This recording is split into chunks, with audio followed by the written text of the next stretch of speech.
Gonna answer your bloody call. Steve Elvin and me just scored something big. Bugger, you gotta fucking kidding me. We're getting swarmed by Arty drones.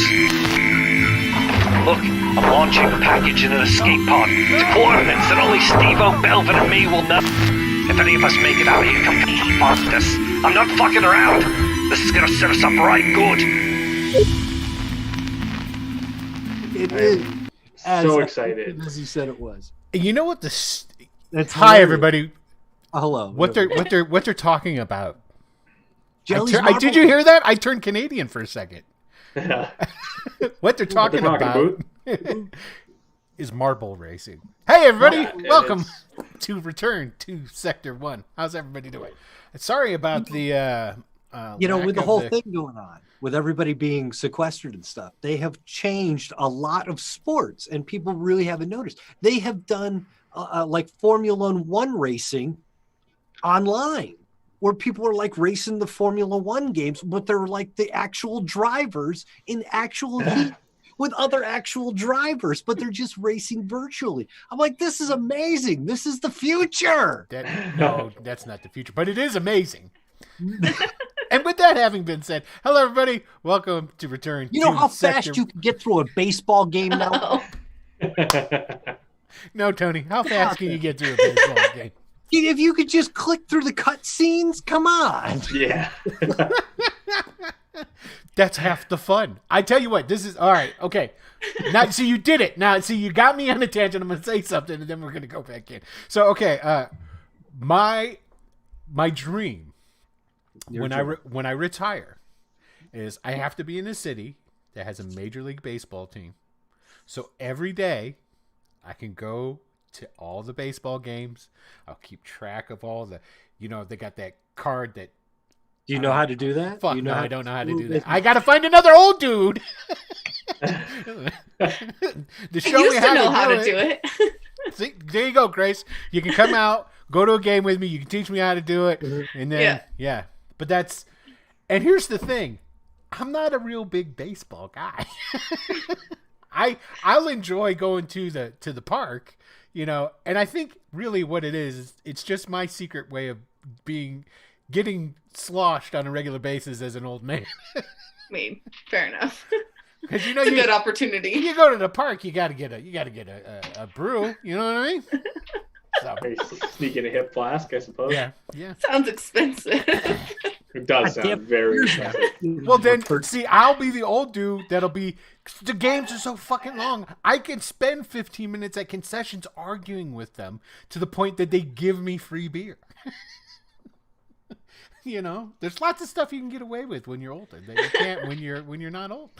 But anyway, hey, with that having been said, welcome to Return to Sector 1. This is episode 7.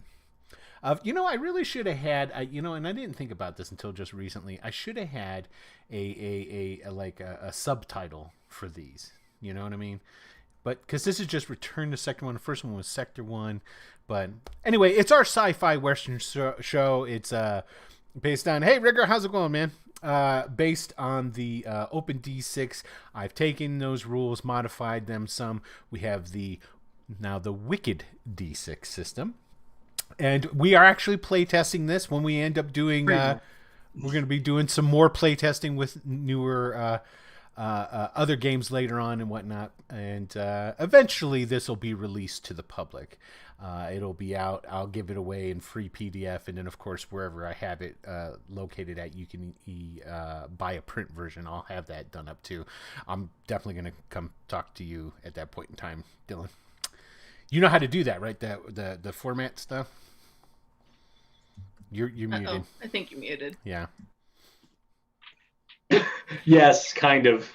Okay, that's all I need to hear. I do a little bit of it with Buddy One. I prefer going to you as opposed to Fiverr. Well, and I prefer to spend twice as long doing something as the more experienced people do to learn. I get to learn it that way. There's lots of stuff I know how to do, and I have the full Adobe suite, so I know how to use a lot of the tools. But all I know and remember is that when I formatted Mermaid's Blessing, the adventure that I have up on Drive-Thru RPG, That was the biggest pain in my ass. The writing, the artwork, even the editing was less painful than formatting it up for print. I gotta say. But And I hate something that I editing. So, but anyway, hey everybody, welcome. Let's go ahead and introduce this fabulous cast of characters, and we're going to start off with Dylan. Hey guys, Dylan playing the stranger. He's a archetypical. He's a cowboy, is what he is. And because I have nothing else to say, I'm having a delicious Stiegel Rattler here. If you haven't had the pleasure of having this, it's delicious. It's grapefruit juice and beer. You know what I saw the other day? Great! Wait, I just caught what you said. Grapefruit and beer. It doesn't sound. That's good. It doesn't sound amazing, but it's amazing. The citrus, I think. Yeah. Really? It's not nearly as bitter as it sounds. Well, because I like this one's particularly great. But, what are all those like Czech beers that you always put the orange or the lemon in? When I enjoy that. Like a wheat beer. Yeah, like a wheat beer. Yeah, I enjoy that. Yeah, maybe I'll. Yeah, I would definitely try it.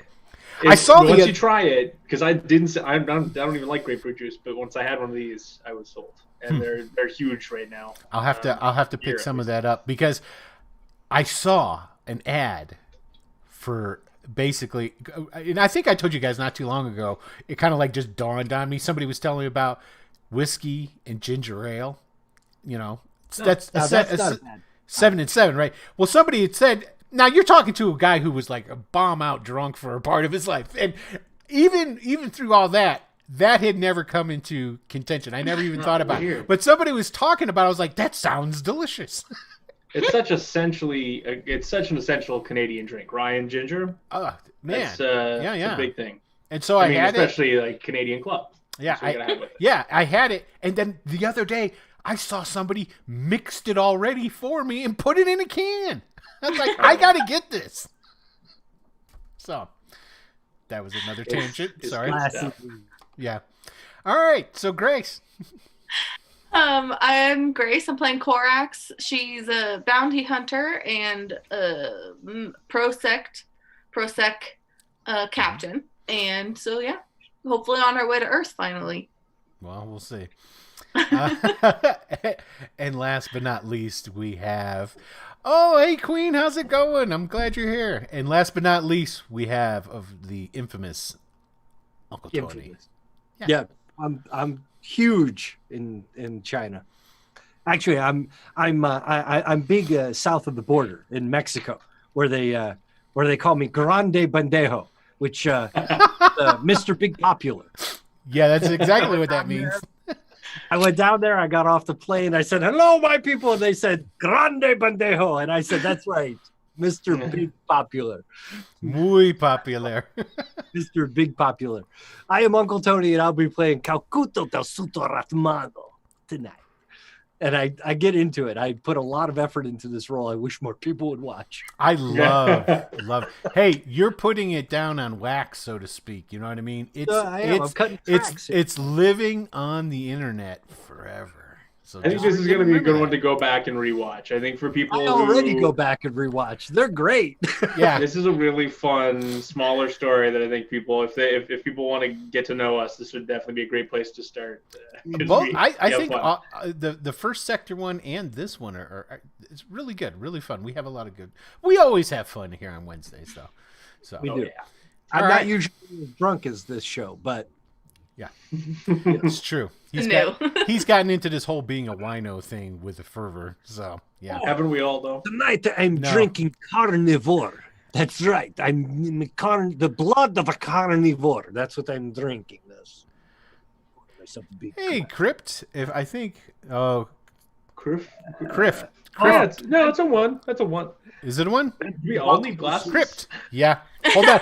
I told you guys I need to get bifocals, but so I gotta like slide them down my nose and go, nope, that is right, and then I push them back up. All right, cool. Well, with that having been said, let's dive into Tony's favorite part of the show, the recap. So these three most unlikely of characters have come together in this Western frontier, space frontier type of place, and they've all caught wind of the digital stack of the First Minister of Sector 1, where it's hidden at. Now, in the original Sector 1, the First Minister crashed on Earth, got her digital stack pulled out, was hidden. Now, these characters have all found out. Now, each of them have a little bit of information as to where it is, and they've been going around. They finally come together. They're trying to get to Earth, to go where they know where this digital stack is hiding at, because Dad is a cash cow. You get the digital stack of the First Minister, and for those who don't know, a digital stack is essentially it's digitized ego or personality of the person, so they can sell it, they can pump it for secrets. There's all kinds of different shit they can God, they don't need to know, just move yes it they along. do And so what it is now they're like, great, let's go to Earth, let's find it. Here's the catch. Earth is a prison planet, completely barricaded. It's got a force field around it. It's got prosec's, which are basically the protectorate security is what they are. Prosec for short. They guard it. Now they're together. They have a lead on a ship because they had to come to Blue Bolt, which is a casino asteroid in the Kuiper Belt, to meet up with one of Calcuto's old friends, Alejandro. Who tried killing him a couple episodes back. So he went to go repay him, and more importantly, they went there to get a hold of Alejandro's ship, because they knew that Alejandro has a ship. And they need to get to Earth. They're not there yet. They're in the Kuiper Belt. They got to get there. So they come down, they're on Blue Bolt, they're on this casino planet, they get a hold of Alejandro, and where we left off was after they had basically wrestled him to the ground, and Calcuto had shoved his holdout blaster up into his bunghole to make him comply. And that's where we left off, and that's where we're going to pick up, is right. The specifics are important. Yes, see? Oh, I got to play something for you guys first, though. Hold on a second here. While you're getting that ready, I suppose I should also mention that because he'll probably feature quite a lot during this intro part, I am currently playing the part of Alejandro as well. Yes. Because we've been stepping into the parts of NPCs, but this one became rather a central role here in the end, in the third act of our story. So. Okay, so I've got for you guys... I've been delving into some of the music they have here on Roll20, and I found this gem. Now, we're not going to use this, maybe, for this show. We might. I don't know. But it's definitely going to have a career in a future broadcast. But check this out. It's called 80s Action. That's the title of it. Okay, I'm going to play it for you guys. Tell me what you think. Nice already, right? You like that? Yeah. Okay. Synth, a lot of synth. Well, it's 80s. That's called 80s Action, man. Okay. Look at that. That's the speedboats in the title. Right? You can see Don Johnson in your mind's eye right now, right? White suits. Yeah. Guns. Okay. Black car chase, shootout. Right? Okay. Don't want to ruin it. I was digging on that. Okay, so there it is. Okay, hold on one second here. All right. Miami Vice theme moved a little bit faster. It did. But none of this stuff moves fast for a reason, though. You know what I mean? Because it's. We sit here for 4 hours a session. Yeah. Hey, Robert, how's it going, man? Glad you're here, man. Oh, it's Hugh's brother. Yeah. You didn't know that? Hugh Jackman's brother just tuned in. Just follow us. Awesome. We're big. Okay. Excellent. Now let's get started, shall we? All right. So where we're picking up, you guys are at Blue Bolt. You're at this hollowed out asteroid where there's a casino in there with all kinds of flashing lights. But it's not just one casino. It's like a whole city built inside of this asteroid with multiple casinos. It's got roads, it's got like cars that drive around in it, and in this It's Space Vegas is what it is, right? And anybody can come here and spend their hard-earned credits on whatever they want to have a good time.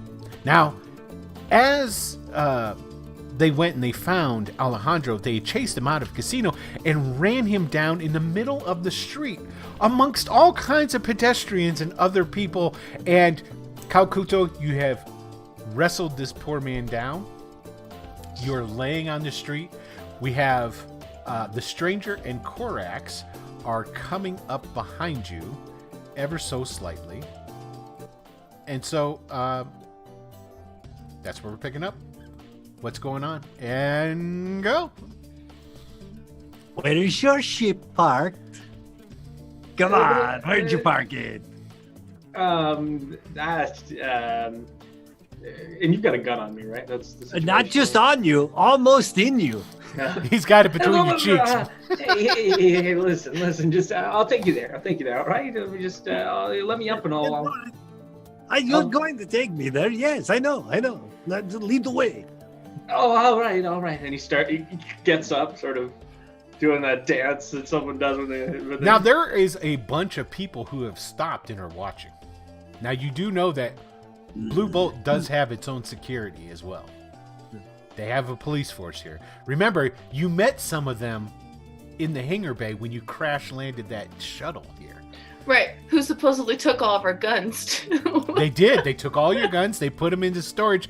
All you guys have is each one of you were able to successfully sleight of hand away a holdout blaster onto yourselves. Correct? Oh no! Got a little gun on. This is no gun. What gun? Little tiny thing. I think Alejandro. A couple of balls though. Alejandro knows that if he draws attention to this, Calcuto's not going to think twice about gunning him down in front of everybody. So he's keeping a low profile as much as he can and sort of trying to blend in, because he knows that if he starts shit, Calcuto will. See, he'll be the first one to get shot. So and that, kids, is how the loose cannon helps you out. So what's going on with Korax and the stranger? I mean, you guys come out of we decided on the name of it. What was the name of the Golden Tumbleweed? The Golden Spur. The Golden Spur Casino. Yes, you guys, when you come walking out of there, what you see is not too far, just down the street, is Calcuto, his tail flapping around all over the place, is wrestling on the ground with this hamster-like guy that is Alejandro. So yes, we should probably have mentioned that before. Alejandro's a bit of a hamster dude. Yeah, a little bit. Well, Stranger's just gonna keep strolling along, light up a cigarette, and watch and follow. Like, he's not gonna get involved, but keep enough distance that if shit goes down, he can reasonably plausible deniability. Plausibly say not involved and duck down an alleyway. So keeping enough distance that he can just keep separate from him. Gotcha. Okay. Now there's something that I need both Grace and Tony to do. Oh no. Yep. Oh shit. I need you guys to mute so that you can't hear us. Oh. I've tried this before. I don't know that it works. Yeah. Let's see here. I can mute. I think I'm just going to take my headphones off. Okay, that works. The headphones off will work fine. Can you hear us still, Tony? Shake your head if you can. He says he can. So you can't hear us now? Well, we can't hear you. We can't hear you. You're okay. Perfect. Okay. Okay, so Alejandro knows of two different people. This will come out very pertinent here very shortly. There is the... here we go. There's a terrorist organization, and you know some of these guys. They just go by the Arties, and they're AI terrorists. Okay. They have a hideout here in the Kuiper asteroid belt. Okay. The And they could infect the ship or something else with actual 100% true, honest to goodness AI virus. Okay, so Right. you do know of them. The other thing that you know about is a fellow by the name of Leonard McCoy, who is a great big scientist. He's a mad scientist, for lack of a better word. Now, Dr. McCoy,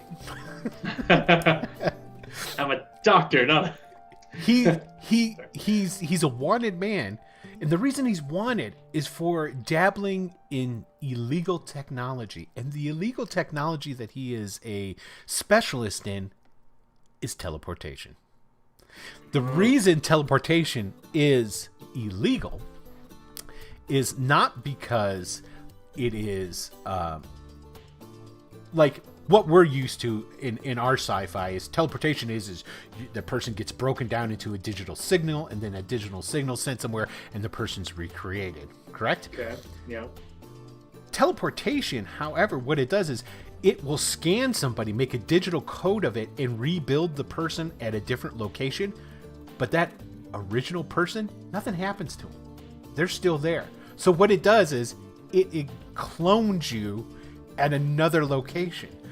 Thus the reason it's illegal, because they're to teleport somebody someplace, you clone them. Now they did try to work at this, and one of the things that they would talk about is like if in a pinch they could teleport somebody and then they would kill the clones maybe. But so it's highly illegal teleportation technology is, okay? And you can only be teleported to where there's other receivers. You know for a fact that Dr. McCoy, however, has a receiver pad on Earth. Because he runs smuggling between Earth and here. And Dr. McCoy has no problems with making copies of people. That's where he would take them. Okay, For so sure. that's I wanted you because He doesn't want to get caught getting pulled onto a ship and crash landing on. He doesn't want to be caught up in that shit. exactly. At least this way, he feels like he can walk away free. Okay, cool. All right, now you've got that information. We're going to call the kids back in. Grace, come back in. Come on. Come back in. Yeah. Now we just got to wait a couple hours for Tony to figure out how to get everything back back. in. Can you hear me? I'm Yeah. back. We can hear you. Yeah. Fuck you then. I was going to try and make an old joke, but you beat me to it. All right, everybody. Okay, so we're picking scene back up. Okay, so you're walking along with Alejandro there, Calcuto. You got your... Now, do you put your blaster back in your pocket? What is your problem? No. Okay. No. I'm just walking next to him. Holding the blaster on him? You just got the gun up in the air? The blast not in the air. I'm short. He's taller. It's going right up his butthole. I don't know. Alejandro's pretty short. How tall is How tall is he? Alejandro there, Dylan? Bend over. I would guess. How tall is Calcuto? Well, I think a rat is smaller than or bigger than a hamster. Right? Let's People assume are people bigger can. than hamster people? What kind of racism is this? It's solid reasoning is what it is, sir. Whatever you want. I don't want to move the gun too far from his butt. So you're walking with your hand up his butt. Yeah, like a puppet. Okay, that's actually going to draw a lot less attention here in town. I Because consider it this looks like New York City, man. Nobody wants to mess around with somebody walking around doing something like that. there's prostitutes all over the place, and, you know... This Now, is granted, my you're no not supposed one's to... asking questions here. You're not supposed to... Yeah, you're not supposed to conduct your business of that nature on the streets. but this is my bottom bitch. But this is... Yeah, so what Only we're me, going to do yeah. here is we're just going to make a roll. So who wants to do the roll? Okay, I'm only playing my character. I know, and you're doing a fabulous job. 2d6. Do you guys want high or low? I don't know. Tony, you're no help. All right, Grace, high or low? Hi. Okay, Dylan, roll it. 2d6. Okay. You want to get low. 2d6. Here we go. Show me 7. That is just high. Let's see. Okay. So this is what happens. You guys are walking down the street. I'm assuming that you're marching the good old man looks Towards like the spaceship. yeah. Looks like I froze this up there. Oh. I believe I wanted to get his keys at the end of the last episode, but whatever. Yeah. I don't know if spaceships. Are we frozen on looks like we're frozen on It doesn't look like it to me.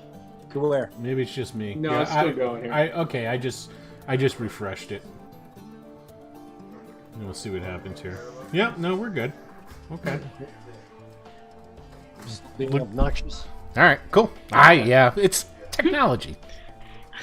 And the internet nowadays, you forget about it. So anyway, so you guys are walking down the street, right? There's people going by, there's music playing, all this good different stuff.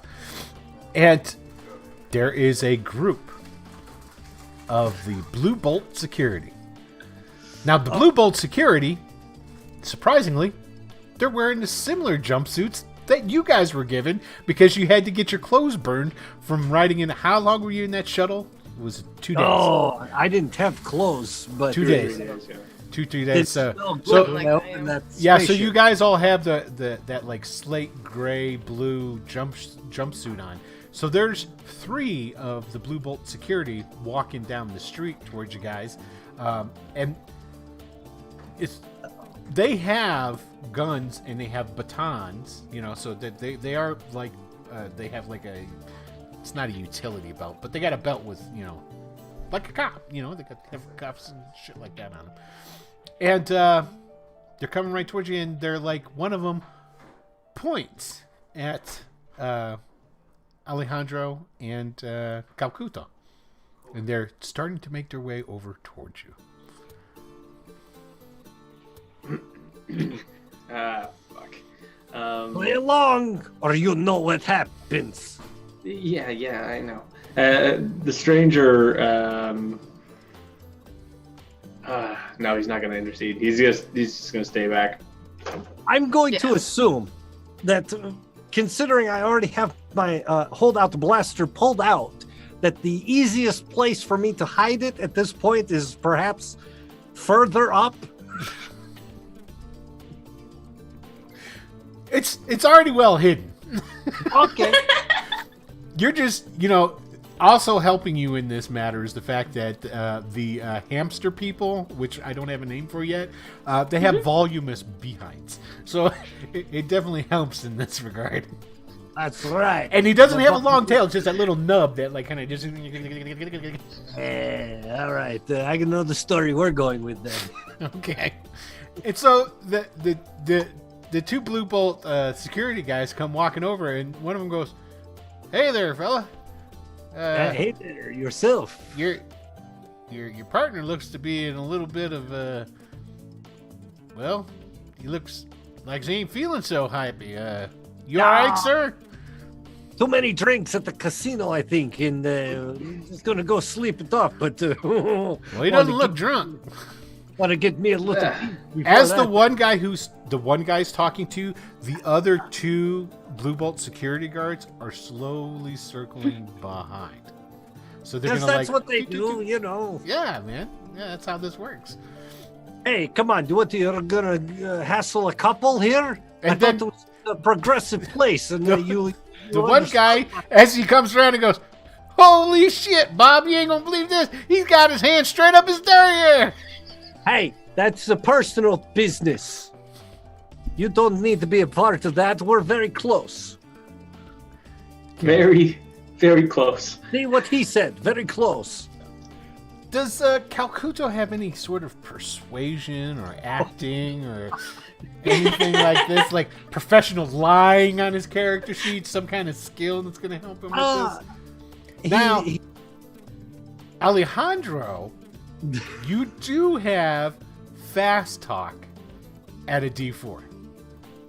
Okay. And I have intimidation at the D5. So you're going to try to intimidate the security guards? I'd prefer not to, because I'm just a Okay. rat with my hand up a hamster's ass. So Alejandro, listen, you know what? We're just we caught up in it's kind of embarrassing, really. We're caught up in an intimate moment, and we were heading to a friend's house, and you know, just because of the situation, this you don't want to really bother yourself with what's going on back there. I promise you. So the guy who's talking to, he just kind of leans in a little bit, and he talks with a little bit quieter voice, and he's like, "It's stuck, ain't it?" Yeah, listen, we're on our way to yes. All right. So go ahead and make your roll. Okay. It's stuck. Okay, so you said it's 4d6? 4d6. This is going to Okay. come out so good in the book. I swear to you. There you go. That's a 13? That's a success. That's Okay, It was just a regular... standard okay. success rating. Well, So it also didn't explode. Isn't it supposed to explode? yeah, it didn't explode. Right. So it That would have is been even true. more. I forgot to set those. Okay, so let's roll one more d6. Oh yeah, so you totally. Oh yeah, they're it's an very 18, yeah. they're very sympathetic. And so he goes, "All right, well, y'all hurry up and get off the streets, all right?" Yeah, of course. And like I they're did. starting Yeah, to my laugh. apologies. You can see that they're starting to laugh, and the one guy who's talking to you is he's trying to compose himself. Y'all have a good stay now. Come on, honey. They Let's start- keep moving before They- they... And so they First just impression. start walking past you guys going down the street, and they like 3, maybe 4 paces, and then they start losing their shit. They can't keep it straight anymore. They start laughing. Small price to pay, right? Oh, I forgot. You live here, don't you? Thank you for that. And Hey, Lee and Kim, how's you'll- it going, man? Okay. All right. and I'll So keep leading him to the transportation.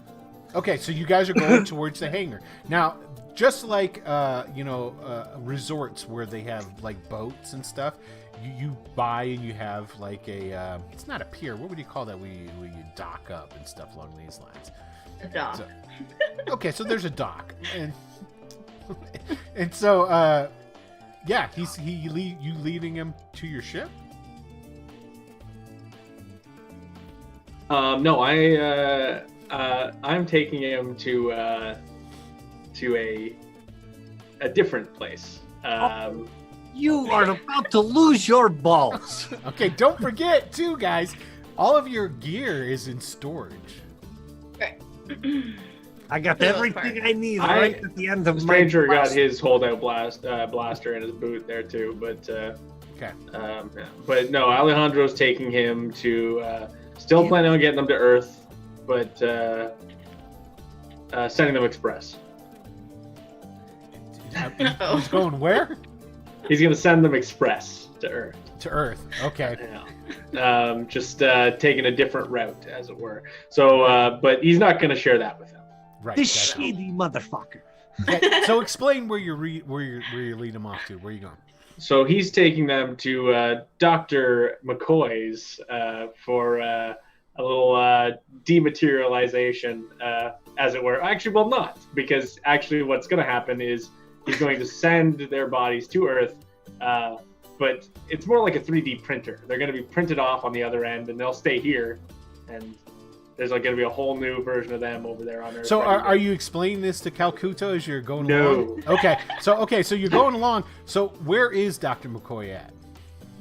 I assume that he's close enough to the to a hangar, or at least in the general direction, that if I take him in that direction, he's not immediately gonna think I'm leading him off somewhere. And you can't do it that way.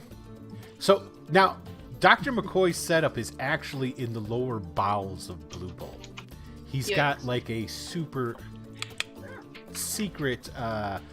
It's like, you know, where all the pipes and all this different shit are at. That's where it's at. It's down below. So you can go like to the hangar and like go through like one of those like into a stairwell, which goes down a while, and then you go off and you go off through a door, and it goes into like where the ventilation and the water and you know, a bunch of room type of machines and stuff are at. So as he starts getting like, as soon as they start asking questions, that's when he'll explain where they're Okay. So Calcuto, you notice he's taking you close towards where the hangar is, but then he like veers and goes through like into a stairwell, and What are you going? More Now important, listen. out of character. Just straight up. Why would you want 2 Calcutos Yeah. here in this universe? The only good way a teleport is a one-way teleport. There's no good teleport if it leaves an asshole like him behind. Unfortunately, there's no way to get rid of you except for to put one in through his skull. It's there's no one-way trip, unfortunately. Oh my So god. This is the worst decision you've ever made in role playing. he turns around and goes, well, listen, there's only my ship. Even if we infected, there's no guarantee we're going to get down to Earth, right? I mean, you've seen that for But yourself. that's what happens to ships that are infected. They get Sometimes. At this Sometimes time, the they get stranger lost, yeah. and Korax walk into the stairwell Yeah. where you guys have stopped and are having this conversation. So you guys walk in just as this part of the conversation is going on. So continue. So there's another way to I'm get going you to there. shoot you in the balls. No, you're going to like this. You're going to like this. Probably not. I can get you there today. Like that. Okay? All you got to do is meet with my friend, Dr. McCoy. Real smart guy. A little bit shady. A little bit... okay, you might not like him, but he will get you to Earth. And guaranteed. There's no question. You're going to get there. There's nothing that could go wrong. Well, it depends on what you think of as wrong, but I mean, you'll get there. Would I know that name purely just out of reputation, being Roll. a pro sec? It's very possible. Yes, very, very possible. Give me. I don't read the science manual, so I'm not sure I'd be. Let's take a look at your character sheet. See what you need, what you can roll on here. I've got an investigation, but You know what? We're going to give you a new skill. Okay. uh-oh. So this will be under your intelligence, and it's going to be pro-sec knowledge. Oh, So just basically shit that a pro-sec should know, or pro-sec captain. Now, for those at home who are new and watching, Korax, as well as being a bounty hunter, Korax is actually a pro-sec captain. That's the Protectorate Security. That's like the space police for Sector 1. So what Korax does is, takes some vacation, goes and hunts bounties, uses her connection as being a pro-sec captain to get information to then go and get bounties. So we're all a little shady on what she actually does, who she actually works for. in that shit, the truth. So now, what's your intelligence, D? So intuition, is that what we're doing? No, intelligence. I don't see an intelligence is what. I think that's what it is. Intuition. Is it intuition? Okay. There's intuition and willpower. So Okay, then it is intuition. Okay. I swear. It's just a You D3. do have reason as well. But, Oh, I reason. have a That's feeling- it. That's it. It's reason. Gosh dang it, is it doing this thing to me where I've got 2 strengths? Yeah, that's not your second strength is your charisma. So it's under Okay. your reason. Your reason is a 3D. We're gonna I say don't have reason. that your It's at the bottom. You it's do. at the bottom. Yeah. Yeah. So just put in. Oh, there it is. Just Yeah. you could just type in prosec. Right. Okay, and we're gonna say that you're gonna have it at roll me 1d6, and then we're gonna see how many extra levels of this that you have. Exploding. 7 is what I rolled. You got oh, It okay. exploded. Oh, so you rolled a 6. Is what you rolled, and then it exploded for a 1. Okay, so I just wanted the 6. So that's good. That's really good. So your prosec knowledge is actually 66. Okay, so go ahead and write it down to 66. You got a +1 d6 for each 2 that you rolled on the 6s. I was just figuring out. 6d6. I thought you said 66, like the number, and I was like, No, what? no. That makes a The lot problem more with this sense. D6 thing is anytime Yeah. you put a number before it, then like 8 or 7 or 6. And especially Or- a D. 6D, 7D, 8D. All right. So go Sounds ahead. good. Okay, so go ahead Roll and it. give us a 6d6. I rolled 17. 17. That's Okay, not very yes. No, that's good. Do you want to? good. But I rolled horribly. You want to use a fate point on that? Oh, I'm good. Okay, that's good because 15 it was give you a lot of knowledge. 10 would have gave you some knowledge, but Yeah. so yeah, you know exactly who this Dr. McCoy is. It's Dr. Leonard McCoy, the infamous... Wow, not even hiding it. Yeah, I know. That's what I said when he told me. What are you talking about? You can't copyright that shit. You can't trademark a name. You're absolutely right. There you go. So, anyway, Dr. McCoy he's a wanted man. And he's wanted because teleportation's highly illegal. Because unlike, the people watching heard me talking to Dylan earlier about this, but unlike in popular sci-fi, it doesn't break you down and then send you someplace and rebuild you. All teleportation does is it codifies you and then rebuilds you someplace else, and then there's two of you. So it clones you, and there has to be a receiver where the teleportation's going to happen on, and it's McCoy smuggles to Earth. So that's what you know about. And this guy is highly wanted because teleportation is highly illegal. Even Calcuto would not teleport himself knowing the outcome. It's also known that if you pay him enough, Right. Dr. McCoy will make sure to kill the one left behind, and so there's only still one of you left at the other end. How likely do you really think that is?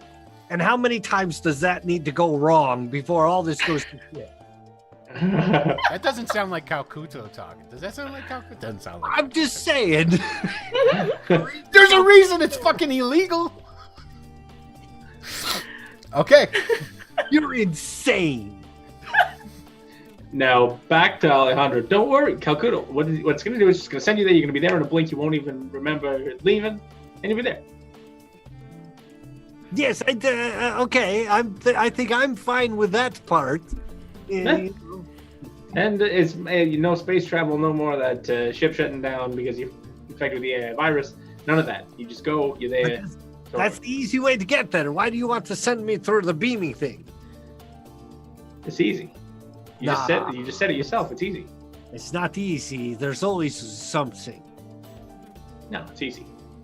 He keeps walking. I want to roll a perception on that one. Okay, go ahead. Something. Perception sounds good. Give me something. Well, it would be an intuition, is what it would be.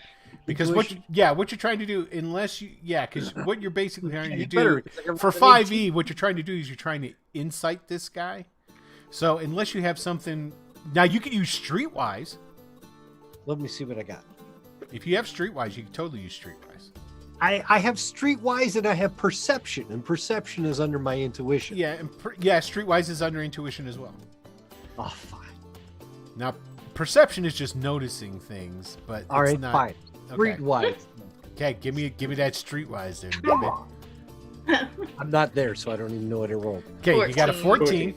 Okay, so now is Alejandro trying his best to keep a straight face? He's trying to fast talk this guy. Yeah. Okay, so roll your fast talk on this, and you got this is.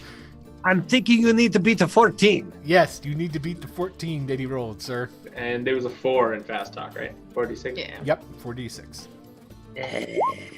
Oh, 15! Also, it didn't explode. Yeah, it exploded. Again? Yeah, roll. Yeah, it didn't explode. So go ahead. You got a 6. Fuck you. He already finished. All right. You got a 17. I guess I got to go along with it. So, yeah. No, go ahead. Mm. I was going to ask, so what does Korax and what does the stranger think about this? Stranger, would the stranger have ever heard of teleportation and what it does and how it works? He knows of teleportation, yes. But does he know that it's he's gonna he knows be it's left illegal? behind? Yeah, he would know. I mean, it's common knowledge. There's a reason, and the reason it's illegal is because of that. So he would know that. Yeah. It's like a moral dilemma. I'm all for it. I want to get down there. And I'll work out with Dr. McCoy. Let me ask you this. What if you're the man in the box? Because there's going to be two of you, and your You're right. consciousness can only go with one of them. One of them is the man in the box, and one of them is the man on stage. So do you go in the box, or do you go out onto the stage? Where does your consciousness go? You could very well end up being the one that stays behind. You think about that. Oh God. That doesn't sound like Calcuto talking. It sounds like Tony. That's why I wasn't. And it sounds way too intelligent to be Calcuto. It's not him. He doesn't know shit. He's going through. Well, it with stop badgering the witness. I'm just saying, this is a terrible idea. There's The a reason stranger- magicians kill their doubles. And the person who enables it is David Bowie, if you've seen the movie. Exactly. Nikola Tesla, played by David Bowie, I suppose. Okay, the stranger is on board. This is he's got no reason to be worried about having two of them out there. I do though. As a pro sect captain, I can't have two of me. Well, you know what? How many of us have digital stacks? I would say all, right? All of us do, right? Does Calcuto have a digital? No. I didn't think so. Calcuto. Luckily, he doesn't know what's about to happen, and the stranger's not about to tell him. Because he's the one who's most likely going to be Yeah, he superstitious. failed that shit. roll. And I'll go with it. I'm just saying, this is a terrible idea. Because the way I'm looking at it is they've got digital stacks. So it seems to me that if your digital stack on the other end is there, then I mean, the stranger probably I think he's a pretty pragmatic guy. He looks at it as I'm going to be on that end with the digital stack. On this end, I'll take it out, throw it on the ground, get someone to stop, tell him, throw me out in the dumpster. He seems like a pretty pragmatic guy. I think he'd just be like, I don't care, one body or another one, it doesn't really matter. He's not going to get philosophical about it. So he'd probably just say, shut me down when I get to the other end. Okay, Korax. Hang on. Good luck trying to kill the left behind Ratmano, because they're fucking notoriously hard to kill. Yeah, I mean, I think that I would go. I'm into it. I'm into this idea. I think that if for whatever reason, whatever happens, Korax would know that. I don't know. I'm also thinking Korax, now correct me on this if I'm wrong, wouldn't Korax just think, I'll go there, I'll get it, I'll come back, I'll kill myself? I mean, yeah, like there is like definitely a cockiness to it. Right. But, yeah. Like, Korax is so cocky that Korax thinks that Korax can kill Korax. The only person who can kill Korax is Korax. There we go. Okay, there you go. There we go.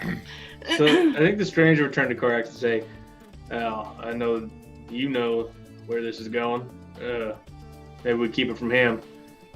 The two of us, finish him off once we go through, take him out. Jesus Christ. And I would love to. this is my first, and he sort of pulls the scarf down a little bit. He's got like this face is all scarred up. He said, this isn't the first one of these that I've gone through. It won't be the last. So he said, this, and he taps his digital stack. That's where I am. This is nothing. And just as long as that's enough said. That's where he's at. There you go. Yeah. There's only one Calcuto in this galaxy, and you're going to find out there's a reason for that. I can't wait. Okay. So you guys continue on. You start, you go down lower through the stairwell. Then Alejandro leads you off to a side passage.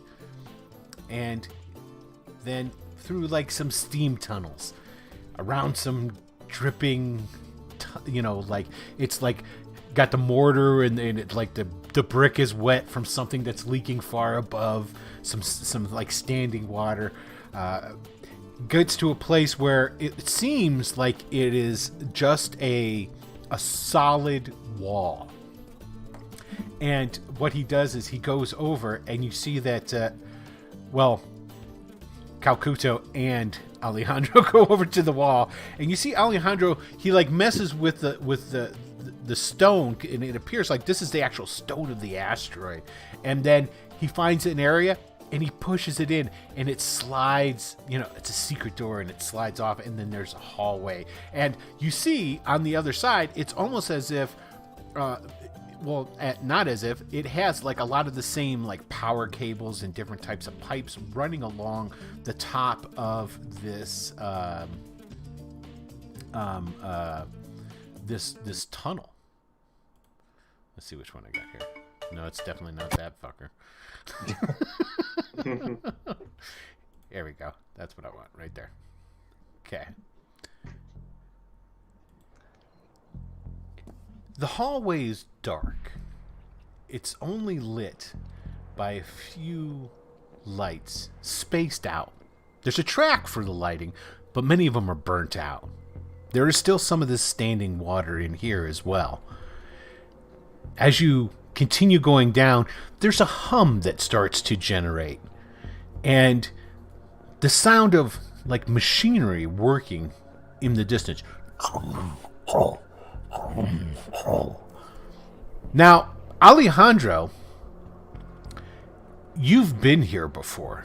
You've been in the laboratory of Dr. Leonard McCoy. Because you have surprisingly smuggled stuff to Earth before. Now, you yourself have never gone. Okay. It comes out to this. The tunnel comes out to a walkway. It's like a metal grated walkway overlooking a. How about I just show you? Oh. Show us. All right, hold on a second. I'm gonna get to make sure. Oh yeah, there it is. It's on there. Okay, let's transfer it over. We're on a map, and now let's go. That's for everybody at home. Let's go to you guys and bring you over so you can see. Oh, the suspense. There we go. So down below are all these crazy, mad scientist-looking machines. There's electricity coming from this ball, and you see there's like those container vessels or tanks, and they have things in them, creatures. There's a human. There's a couple of what appear to be, not appear to be, aliens of some sort. The details of them are kind of, they're obscured due to this very thick liquid that is in the area. I mean, in the tube itself. Down there is. There he is. There's the main man, Dr. Leonard McCoy. The hell is wrong with him? He's got on a white lab coat that is long. It goes down past his knees. He's got rubber galosh-like boots and rubber gloves on both of his hands there. He's got these goggles on, and he's got that crazy hair. And basically, as soon as you walk out and you step onto that metal walkway grid that goes around it, you hear a little ding, ding, ding, ding, ding, ding. And he looks up and goes, yes? Oh, yeah. Alejandro. Yes. Come on down. Yeah. Hi, Doctor. Listen, also, got some friends here. He's got a bunch of these kind of guys down there. What the hell is that? There's like a half a dozen of these guys, and they're sort of like reptilian Oompa Loompas. They're running around like carrying stuff and moving things to different places and things like that. What are they called? I don't know. You don't have a name for them. You introduce. No, you have to ask. You have to ask. You know, you've never seen these aliens before. That's right. I've never seen them before. I don't think I like them. So what? He looked up and he acknowledged that you were there. I don't care. I don't think I like it. Who are your friends? Yeah, funny story. They need to go to Earth. They're. I don't really fucking. What? Why are you going to Earth? It doesn't matter. They need to go to Earth. Oh, yeah. Need to go to Earth. Yes. Well, come on down. Come on down. I'm sure you talked to them about the fee. Fee. Yeah, fee. Fee. Yes. There is. Okay, so there is a fee that the good doctor charges for his teleportation. Now, the good doctor has receiver pads all over the galaxy, not just on Earth. And to teleport to one of his teleportation pads is 1,000 credits. Son of a bitch!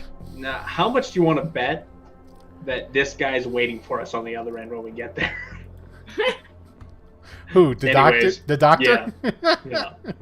Fucking creepy ass motherfucker. He's gonna be on the other end. I know it. Now, Alejandro, seeing Calcudo's distaste. Hey, listen, Doctor. I was thinking. You know, I'm kind of planning on staying here on the asteroid. So I was. Don't stand up there on the catwalk. Come down. Yes. What are you doing? And he kicks one of the little lizard things, and it goes scuttering off to go do whatever it wasn't doing that it was supposed to be doing. That makes me feel a little bit better. He goes over to a table full of like beakers and different stuff. It's typical mad scientist affair. Like there's dripping beakers over here. There's a smoking thing over there, and he like picks up a beaker with some smoking liquid in it, and he stirs it a little bit, and he starts drinking a little bit of it. Come on down. Yeah. Now, would you mind? I was wondering if maybe I could, maybe a bit of a trade. I've got a ship that I was thinking maybe I could. You've got the ship. You're willing to trade it to get rid of us, but you won't give it to us to get rid of us. I really want to shoot you on the balls. Because I to be honest with you, Calcudo, I really believe that if I give that ship to you, you're gonna fuck it up again. And no offense, please don't kill me, but you're gonna end up floating around Earth forever, and somehow your dumbass is going to get off the ship and you're going to get back here to kill me again. So I'd really just prefer. Now, here's the thing. You guys do know, just because, first of all, how are you going to get to Earth? I mean, he's giving you an alternative. He's giving you a teleportation. I mean, the other suggestion was what? Infect his ship with the AI virus? Is that what you're going to do? What's wrong with that? Where are you going to get it? I don't know. Yeah, okay. God damn it. So this walkway has like some stairs that like just goes around, and you can come down onto the floor of his workstation area. And like you can see like in one of these cylinder tubes, one of the aliens that's in there. Again, you can't really it's just a silhouette within the murky green liquid in there. It's like very faintly like boom. Like boom. Like it wants to get out. It's so creepy. Holy crap. What is this?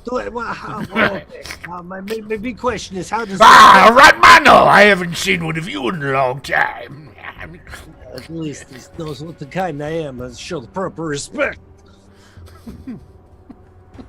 So, the big duck there, sorry to see you've lost your Morty, but what do these things do? What are you talking about? What are the tubes for with the green goo and the jelly and the things? Don't worry about that. Are you here for teleportation or experimentation? I didn't know there was I have many services that I can conduct for you. Oh, look at you. And he starts walking up. I take it everybody did walk down, right? Right. Oh, yeah. Okay, he comes walking over, and he's got a little bit of a hunch to him. you know, a little bit. And he goes Is walking over to Korax and fine work. Yes. You know, I could fully bore out all your cybernetics for you. Just keep making. I'm sure you're fast and deadly, but I can make you even deadlier. Yes. Maybe when we get back. You know, I could also just get out your digital stack and we'll put it into an actual robot form. Much more effective than that crude flesh that you have. And he like reaches out to like pinch your skin. I like rip it away from him and I said, "Don't touch me." Yes, okay. Yes. Oh, look at you! Oh, you're tall and mysterious. And he goes walks over to the stranger.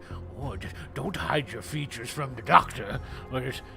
Because even though you got like everything else burned up and your clothes were all destroyed and they gave you that jump suit, he still got the mask. Still got the sort of bandana. Yeah, exactly. And he's like reaching up to pull it down.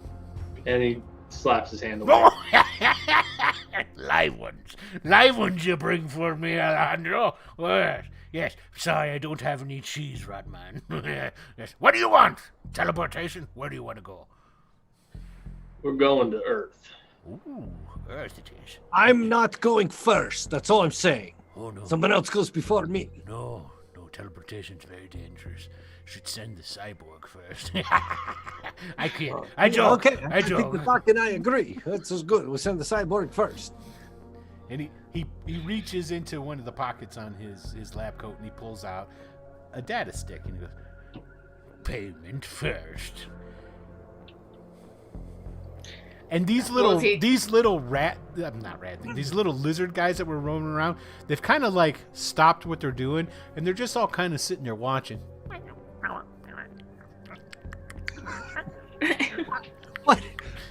What are the chances I could bite one and taste it? I'll sell you one. 1,000 credits. You're a rip-off artist. What are you talking about? Have you ever had a slug before? You clone them? Is that Of course I cloned them. What the hell do you think I do? So they cost you nothing and you want to charge me 1,000 credits? You're a rip-off Are artist. you saying that my intellect is not worth 1,000 credits? You couldn't do it. Bah. I rescind the offer. No slugs for you. Slugs. That's what they're called then? That's what I call them. Slugs. They're part slug. And you look on the floor and you notice that as they're standing still, they've got like slime on them, and like their boots have like slime slowly like overflowing down the sides of it. And now you notice that there's kind of slime all over floors. I don't want to bite one anymore and taste it. I think it's a slug. Well, what are you considering Alejandro's offer? Oh, yes, you've got a ship. Oh, yes, I would accept this. First, I need the specifics. And Alejandro, come over here. And he goes over to like a computer. He's like, beep, beep, beep, beep, beep, beep, beep, beep, beep, beep. And he gives him all of the data on his the VIN number and whatnot. Exactly, is basically what memorized. Which is basically what it is. You give him that, and he's able to pull up the specs, and he can see that you're the owner, and they can actually do the transfer and all that different stuff of ownership of the ship to him. Right? Amazing to think he could have just given me the ship the whole time, and all he's got to go through all this bullshit now. And then he turns around and goes, "Right away, teleporting to Earth it is. Follow me." I might have let him live otherwise, you know? That's what I'm saying. And he starts walking into another room, right? And the slugs are following them. You guys, I assume, are following? Yeah. Yeah, I'm not going first. Okay. I'll go first. I'm fine going first. So you're led down another hall. Now, also, besides all the mad scientist crap that has got all over the place, there's different boxes and metal crates and so forth. He comes into another, like, cavernous, not as quite as big. Now, as well, this place is actually carved out of the asteroid itself. All right. This room is less humid than the room you were in, which is something I neglected to describe to you.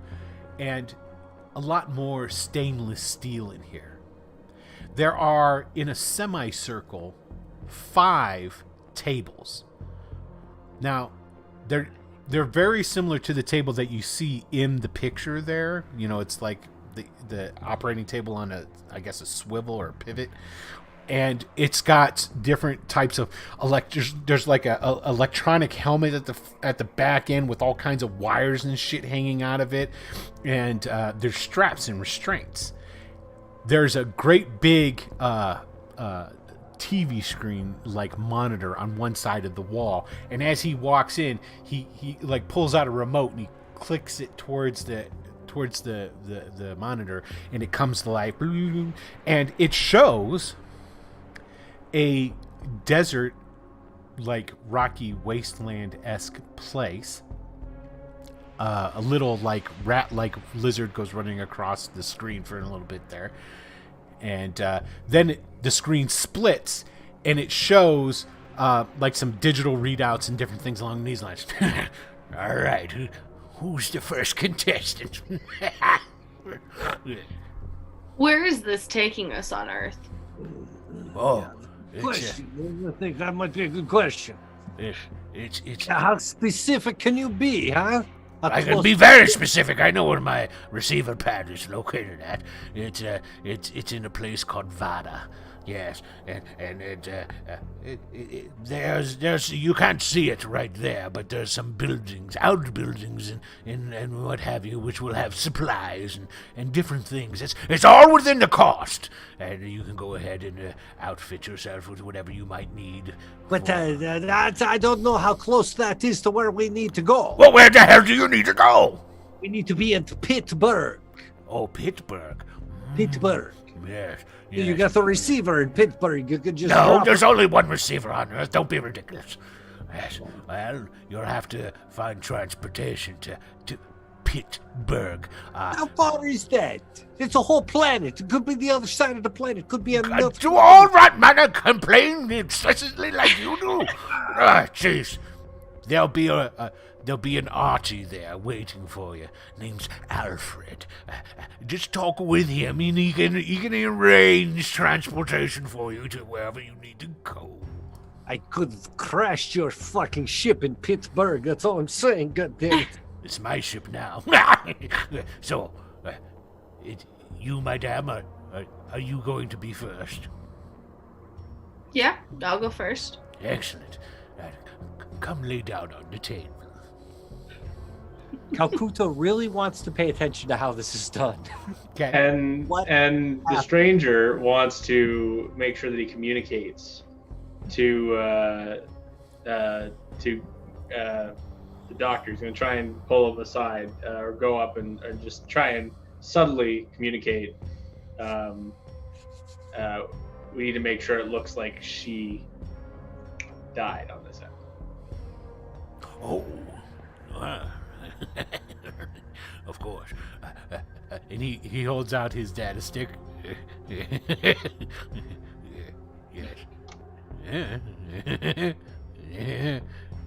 Yeah?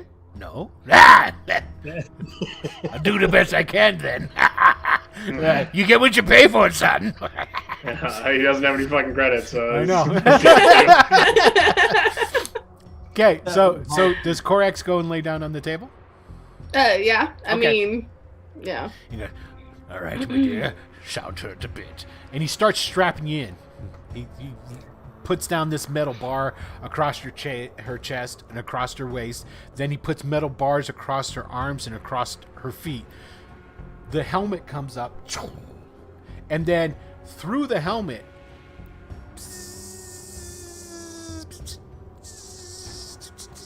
it's not drilling into your skull, but they're like little needles that come down and they beep, and they like go into all these different places on your head.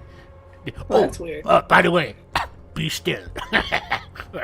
And as these needles start going in, that second half of the board, you had the one that has the picture, right? And then the wasteland, and then with the digital readouts and stuff, like the outline of her body appears up there. And then like all these like life readings start jumping out all over the place and what have you. And now it's only going to hurt a little bit, but trust me, you'll get over it quickly. And he goes over and there's like a control panel not far by, and he's like, chucks down on the lever. There's all kinds of humming and electrical noises, and you see Korax go, and it's like she's getting electrocuted. And as you see her being electrocuted, you see like all kinds of like data just start streaming across that side of the thing, the monitor, and then you see on the opposite side, it's sort of just like in Star Trek. You know how like when they're teleporting in, you could start to see a translucent figure that starts to fill in. You see that, and it's getting more and more solid for a while, and then you need to give me a roll. Oh, let's see this one. Let me see on the character sheet here.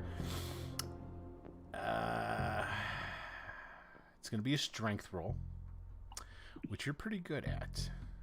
So you should be able to hit this DC 25. Wait a minute. Is everybody going to be expected to make a strength roll? Because I could be in a little bit of trouble here. We'll find out. So go ahead. I'm just a little guy. Go ahead and give me the strength roll. Well, because your strength is actually your endurance on this as well. So this is no. So your stamina is what you need to roll for me there under your strength. Sorry. Oh, the stamina? Yes. Oh, okay, then, yeah. I'm going to die. Shit. I'm going to have to use a fate point. You sure you want to use a fate point? You don't even know what's happening. Didn't you say 25 was the DC? Or... Yeah, but it's not necessarily meaning that your teleportation's going to fail. I know. I mean, I'm not going to... I mean, how bad would that be if I were to kill you off just right now? That would be that would kind of suck, right?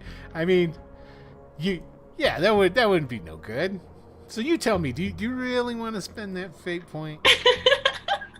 I haven't even been adding mine up. I forgot to put some on today. Yeah, I want to use one fate point. That's all I'm using. Okay, let's see what you got. Didn't matter. Okay. The Korax that's on the table goes unconscious. You see on the monitor the fully fledged Korax is there, and she starts looking around, and you see her turn around and she looks like right at the camera, and you see like somebody's talking to her, and then she's talking back with somebody, and then she walks off camera. All right, who's next? You, Rat Man, come on. I don't know. Oh, are you too much of a sissy? What's happening to her body? What do you mean, this one? What's happening? Why didn't she go nowhere? Oh, it takes a while. What do you mean takes a while? I don't know what you're talking about. There's a body right there. Yes. Is that her? Well, yes. But she's on Earth. Yes. But that's her. Yes.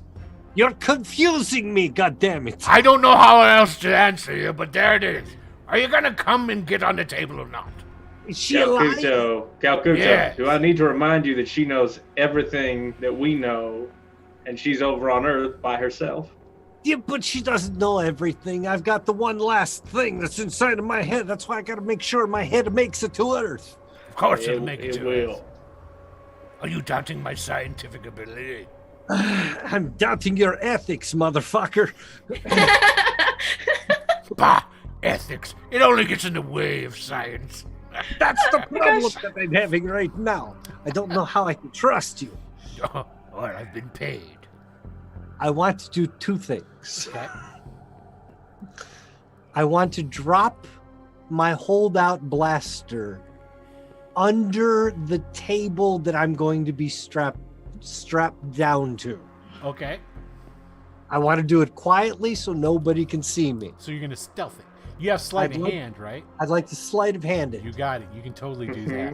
I don't want to drop it down my leg, let it hit my foot, let my foot push it under the thing, and let it not make a sound nor be seen by anybody. Okay, so basically what ends up happening is this is a contested roll. Now, the only people in here are Dr. McCoy, Yes. Korax, who's on the table out, and the stranger. The slugs came in, did a little bit of something, and left. There's no slugs. I'm worried in about the slugs. I got them figured out. there. Okay. But that's the. Oh, jeez. remember, that's the first thing I want to do. Right? Okay. So you wanna take care Brian of- Gibbs, thank you for liking the stream. We appreciate it very much. Thank Give you. me a minute, Brian Gibbs. I might be able to disappoint you greatly. It's very true. So Okay. what am I? Sleight of hand? Roll your sleight of hand. Come on, baby. Give me a good one. I'd like to fate point re-roll that one. Okay. Oh, you know what I just noticed? What? What did you notice? Two. Don't you notice anything? No. I was like, oh, hang on. When Korax teleported over, you fumbled, my dear. Oh my god. Well, I can't do that. I didn't realize I fumbled, but Oh yeah, I see. Still rolled a 22 though. Oh That no, does- you know yeah. what? How many? Oh yeah. Because it there's is. an explosion, man. so it has to be half. Oh, but you know, No, 7. so- It's 7 dice, so she just But- barely missed it. yes. Okay. 7 Yeah, and 6. You would have to would be have been. 4 would Still be your failed the fumble. roll. yeah. Yes, Still because failed. it always rounds in the player's favor. So you're good. But Okay. I'm going to spend the fate point and re-roll this one. Okay. I I'm think I sure you need can to- get lower than 17. What? Why would I want to be lower? For me. What?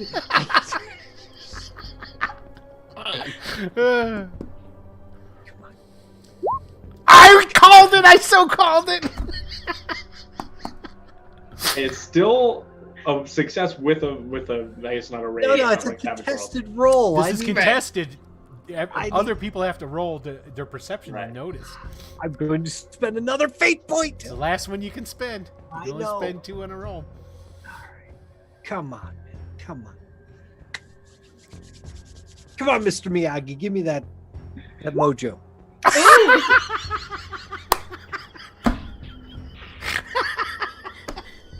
I feel like it's New Year's Eve. Oh, that is so good. That is so good. Oh. So you got successfully lower with each one. Oh, so good. 17, 16, 15. I can't believe this happened. Okay, so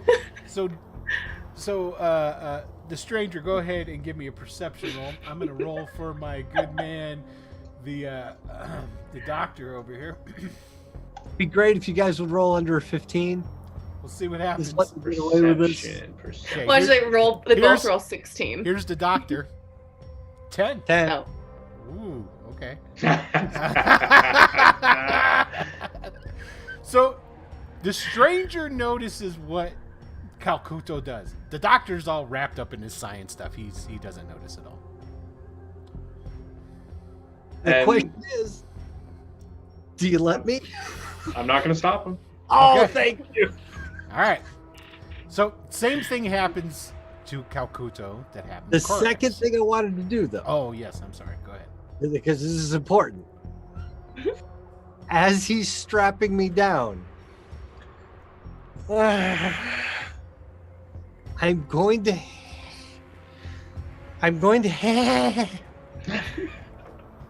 I'm going to hand him my credit stick Okay. that The has 8,000 credit. 8,029 credits and just say, I want to live on this end too. Oh. Oh. And he goes and he beep beep, and so he can read, see how many's on. He goes, oh, yes, yes, yes, yes, yes, yes, yes.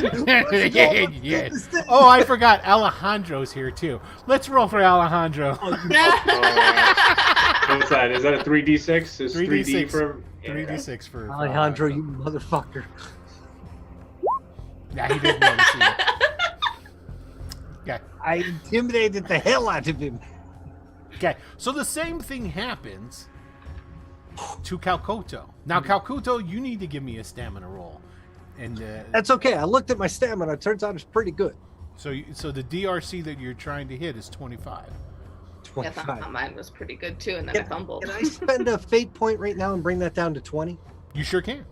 Okay, I want to do that. And that brings me down to 32 fate points. You still have 32 fate points? I haven't been spending them. I haven't even been adding them. How much do you guys have? I have 39, I think. Okay. Oh, I didn't roll for mine from last time, but I'm at 29. Or no, wait, no, 14. I didn't roll for my last session, but I'm not too worried about it. Okay.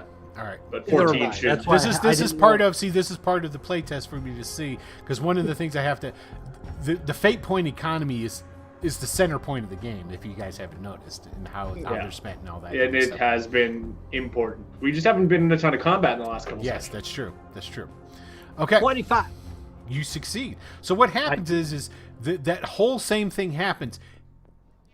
Calcuto, you don't fall unconscious though. Yeah. You're still awake. On this side? Yes. On Oh, this side I with see. McCoy and Now, just so that we can play this out properly,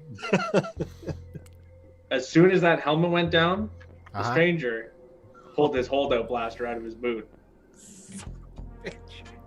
And he is going to have it ready and in his snout when that helmet goes up, ready to blast him right between the eyes. You're no fun at all. Okay, so the helmet goes down, and he goes through the process. He gets teleported. Then you just walk over and you shoot him. As soon as that helmet comes off, yes. Okay, so you go walking over with her. What are you doing? Don't worry, he's paid up, and Give you a lot of credits. You gave me a lot of credits to make sure he stayed alive on this side. and I can promise you more. Just hold on. Well, wait a minute. Hold on a second. Beep, beep, beep, beep, beep, beep. Let me call in my slugs. Beep, beep, beep, beep, beep, beep. And so, like, he does that, and he goes, How can you guarantee me that there's going to be more credits? He gave me 8,000 credits. Well, the Prosec will give you more. Oh, no, what is Prosec? I don't deal with Prosecs. Through Shut me, don't down. worry. They're not coming anywhere near you. No. I need something tangible. Something tangible, otherwise you can't kill this man. He's paid me. 8,000 credits. That's a I shame. need them someday. And the stranger will entirely weighing his moral code and having to decide, now what do I do here? He weighs the greater good okay. of keeping his skin attached, Mm-hmm. Yeah. and he blasts this doctor right between the eyes. Oh, shit, Charles. Looks like somebody's playing another character. How are Okay. you gonna get to the other side without the doctor? Get there. Okay. So, yeah, the doctor doesn't necessarily... He doesn't seem intimidated or scared at all. So, okay, go ahead and just... You're at close range, even, so this is... Yeah. Oh, we all make choices. Kids, if you're watching, we all make choices. Roll your damage. Okay. Oh my gosh. hold out Where's blasters. my damage? Hold out blasters don't do an awful lot. 11. Let's see here. He's got minimal on that, so 6. Okay, so this is what happens: is you shoot the doctor and he goes, ah! You didn't kill him. And he will fire again. Okay. Oh, that's a nice hit. Yeah. Okay. Okay, you fucking 11. you wounded him again. He got a wound off the first one. He's not And then dead yet. Now with his, now he will vault over. He's gonna punch this guy in the head. Okay. Now Bless you. I'm gonna use a fate point to make sure I'm not, because that first one was 10, 15. This one would be 20. well, the first one would have been a 5 because of That's right, 'cause that short range, hand-eye but- coordination. I've got a plus 1 DC to blasters. And my drawing doesn't cost an action, so I'm still on that. But I guess this would still be a 15. This would be a 15 in the increments. But I'm going to spend that fate point to bring it down. Okay. This will all make sense in a moment. If you say so. Bam. Okay. Amazing what we're doing. You Now, damage-wise, what should I roll here? Because I've got Your the only strength. thing I've got here is a vibro knife and just my strength. Okay, yeah, cool. you're punching him. Another 11. But that's enough. You lay him out All right. because you Now- just wounded him twice. 11s. I did wait until I saw that the process was complete, just so that as Yes. he was about to take him out of there, that's when I do this. That And brings up a question for Calcuto. Well, I mean, he's awake, yeah. Yeah. and I'm gonna grab that holdout blaster out from under the table. Okay. You grab the holdout blaster from under the table. Well, now, come on. Am I awake yet or not? You're awake. You're totally awake. What And- are you doing? You saw this. You just saw the stranger just take out the doctor. I'd like to try to escape during that time and get to my holdout blaster. Okay. Well, you're locked to the table. How are you that's going to do that? I planned it, motherfucker. And so I've got your blaster. I put it in my boot, and I've got the other one still in my hand. And I'm going to take out my comms, and I will call Prosec. Can't I contortion my way out of the handcuffs? You can try to do that. I mean, what? I've got a lot of things that I should be able to use. So let me hear him. Contortion is definitely one of them. Contortion, acrobatics, sleight of hand, streetwise, survival. We're gonna go with the contortion. That's the one that would work for you in this situation. Now let's bring up the difficulty chart and we'll take a look at it. So this is definitely not an average task. It's not a moderate. It's not a hard. We're gonna say that this is definitely a difficult task. Look, he wanted to live. So 25. Well, the guy he just gave the credit stick to is out cold with 2 blaster wounds on him. Well, I'm going to get the credit stick back. Yeah, of course. I mean, that goes without saying. But Okay. I mean, first I need to escape. So we're definitely looking at a 25 DRC check. Then I want to spend 2 fate points to bring it up to 15. Okay, so it's 15.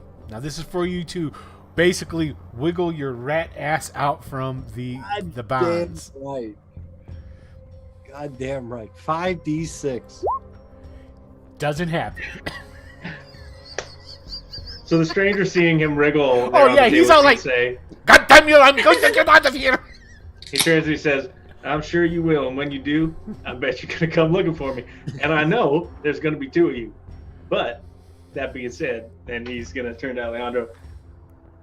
You might want to get out of here because she's gonna wake up soon.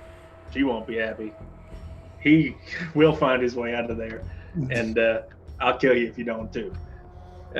Okay, so Alejandro beats feet. He goes running. Yeah. And at that, We had this shit. this is when the stranger, having weighed his options, has decided that he's not going to Earth. He is going to call Prosec and leverage what he knows, while they go and do what they're doing. So the stranger Hey, you dirty motherfucker. has pulled a nice double cross on them, and Alright. I only need to kill the cyborg now.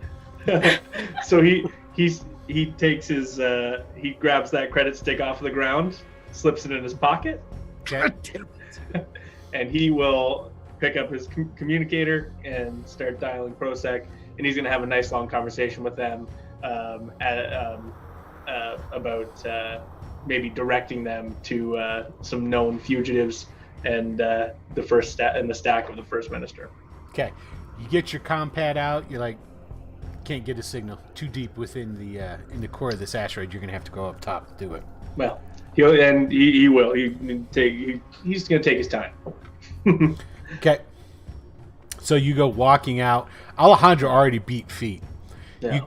We've got. I miss Alejandro already. And Calcuto, you're just left on the table there with Corax. He goes walking out down the hall. When you go into the other room with the green tubes and the aliens in it and stuff, you hear.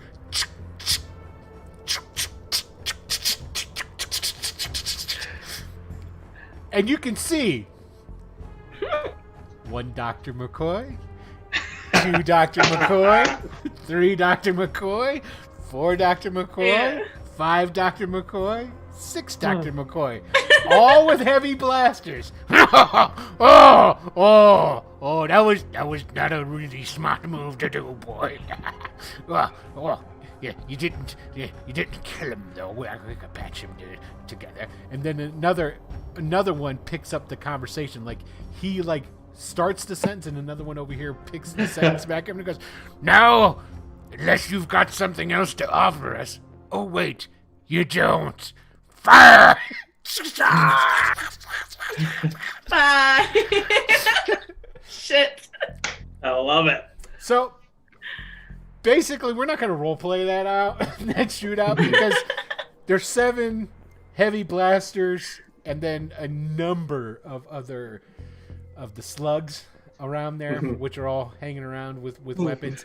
So the stranger just gets riddled. Now, back in the teleportation lab, Calcuto, you Earth, motherfucker. You hear all this, right? And then Corax, go ahead and give me another stamina roll. This one's only going to be at a 20 that you have to make now. I'll use the fate point to just bring it to 15. Gotcha. Oh, look at that. Knock it out of the park there with a big-ass 32. 32. 2 explosions in that sector. 32. Okay, so you basically what it is the blasters going off wake you up. Okay? So I wake the fuck up. Yeah, you wake See up. Calcuto next to me. Mm-hmm. You guys are both strapped What? down on these tables. What are we gonna do? Just hear blasters going off in the next room. I've Yep. been wriggling for like 4 minutes. The stranger is not on one of the tables, and he's not in the room. Right. Let's see. Or what is he rolling? What did we end up rolling for getting out? He uses contortion. Contortion. I've got Which is survival. No. No. He rolled a You lot You of can them you can out. roll strength to try and bust the things. Yeah. That would Okay. probably be your closest thing to do it. Yeah. Contortion I'll do is that. designed for escaping things, and he just rolled like shit. So. All right. I'm gonna try to break out of here with my strength. Oh, have- yeah, you fucking- totally break it. You Son of a bitch. I hate this system.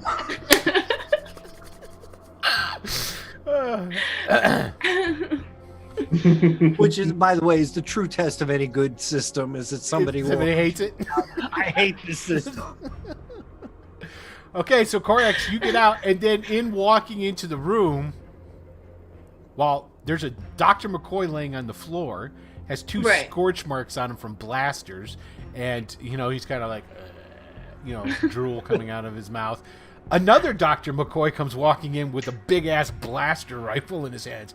It appears that your one friend was going to try and sell you 2 out. No worries, I've taken care of him. And he holds up a digital stack. How about a credit stick? Did you happen to find a credit stick? Why, our deal is still good, Ratman. And he goes over and he starts unhooking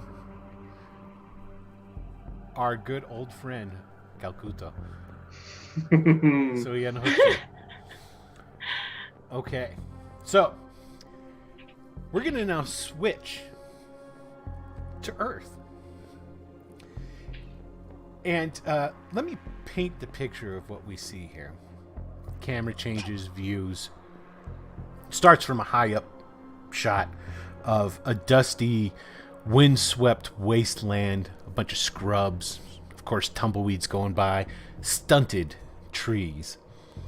And the view starts zooming in. As it starts zooming in, we notice the color of two gray, slate gray jumpsuits. One is Korax, the other is Calcuto.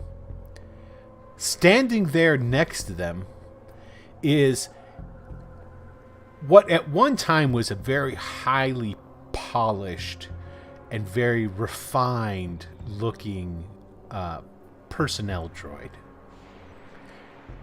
It's older model, but I'm sorry, not droid, robot.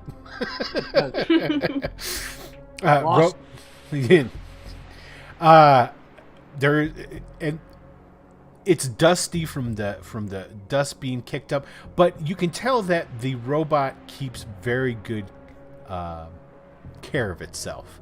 And it's standing there with a clipboard and it's talking to our two friends.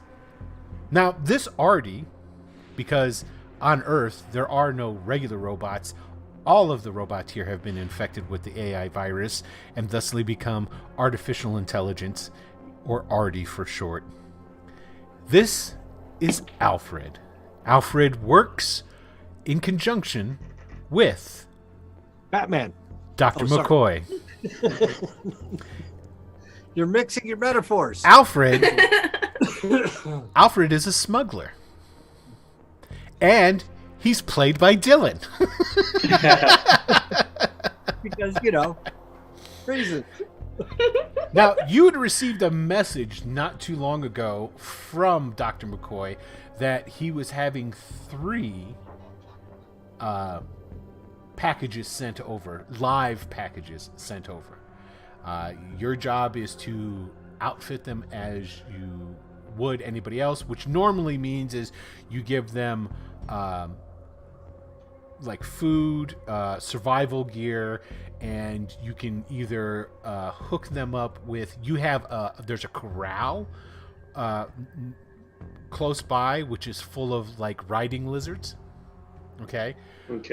And you have a number of hover bikes there as well, so that you can either offer those up, and you have your own personal it's a atmospheric shuttle. It's not designed for flying outside in space, but you can fly. It's like a plane.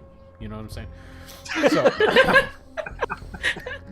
shut up. We're on Earth, so it can be a plane. It's a plane basically, but it's a space plane. It stays in the atmosphere. It flies from one place to another. It's a plane. It has. It's got VTOL and shit though, so it's high tech. Yeah. Okay. Okay, and that's basically what Alfred does. You run a very good business with not just Dr. McCoy, but you work really well with a number of different terrorist organizations. Arty terrorist organizations. Excellent. Good news. Exporting the AI virus off of Earth. Fantastic. Into and so there'll be Arty there's that terrorist organization, the Arties, because they're very original with their naming. And they'll come to Earth from time to time, and then all using this transport. Okay, and basically what ends up happening is that with Arties and their teleportation, they don't. Basically, what happens is they'll have their body sent over, a dead body, and then electronically their ego, their actual personality, their digital personality comes over electronically and then is reinserted into the robot body. So they can get around the whole teleportation sort of conundrum. So here you are. Here's your two packages. You were told that they were coming. There's supposed to be 3. You were told about one was a Ratman called Calcuto. Another one is a cyborg called. Did you tell him that your name was Corax? I don't think you did. I didn't. And I don't know if he would have recognized me being a ProSec captain, but... No, he didn't. Well, and okay, part of it, too, I didn't is tell him. Captain McCoy doesn't know. And to tell you the truth, Alfred is already born and bred on Earth. Right. So he's not going to know either. So instead of their names, they were sent over pictures of who and what they are. Yeah. Okay. And I'm assuming that once all this goes down, they're sitting there waiting. I would have gotten some sort of communication to tell me that the third's not Correct. expected. The third is a scratch. You got a message. So essentially, yeah, it's like, and they're right. They're there. So go ahead and you guys can pick up from there. Well, it appears your third will not be joining us. What can I do for you? They couldn't make it. Yeah, we just need to get to a place, a city, someplace. You Wait a minute. You were very casual about just blowing off the fact that Stranger didn't show up. I'm very good with that. I feel like Calcuto, of all people, is not surprised that in the end he decided to get rid of Calcuto because he's done it in the past. That's true. Calcuto has a suspicion that if his plan went according to the way he was thinking it was going, he was going to have a problem with the stranger as he tried to get rid of the doctor, which he would have done. But who knew that the stranger was going to kill the doctor? Right? Oh, he wasn't planning on killing him. He was planning on incapacitating. Yeah, either way, that was just fortunate. And that he left him there is just good luck. Now, now there's 2 of me. I'm going to form a magic. I know, it's amazing.